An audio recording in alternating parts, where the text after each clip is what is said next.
Себеби менин кайрылууларымда элди башламандыкка же болбосо бийликти күч менен басып алууга эч кандай чакырык жок.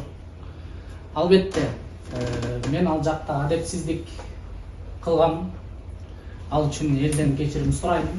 Бирок ал сөздөр кылмыш жаза кодексине туура келбейт. Ал деген административдик штраф менен өтө турган иш. Ошол себептен мен дагы бир жолу кайталайм, мага коюлган күнөөлөргө мен макул эмесмин. Признать виновным Жетиген Уулу Аскар совершение преступления, предусмотренных частью 1 статьи, пункту 1 части 2 статьи 327 Уголовного кодекса Кыргызской Республики и назначить ему наказание в виде лишения свободы сроком на 3 года с отбыванием наказания в колонии общего режима.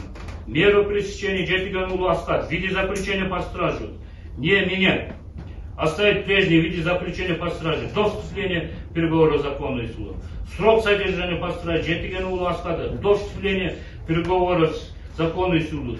Зачесть ему в срок отбывания наказания из расчета 1 день под стражей, 2 дня лишения свободы. Срок отбывания назначен наказания Жетиген Уулу Аскара с момента задержания, то есть 16 марта 2024 года. Вещественные доказательства по вступлению в переговоры в законную силу приобщить к материалам уголовного дела 2 диска, хранить при деле. Переговор может быть обжалован, и на него может быть принесено представление в апелляционном порядке. Бишкекский городской суд в течение 30 суток со дня провозглашения. В отношении следователей ГКМБ и УВД города Бишкек и надзирающего прокурора судом вынесены частные определения для принятия решения по нарушению УПК. На этом судебное заседание объявляю закрытым.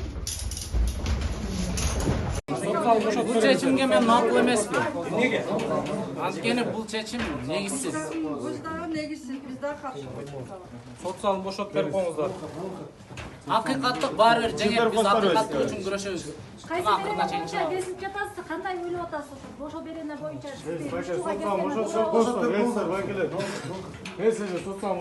Мен бул чечимге макул эмес.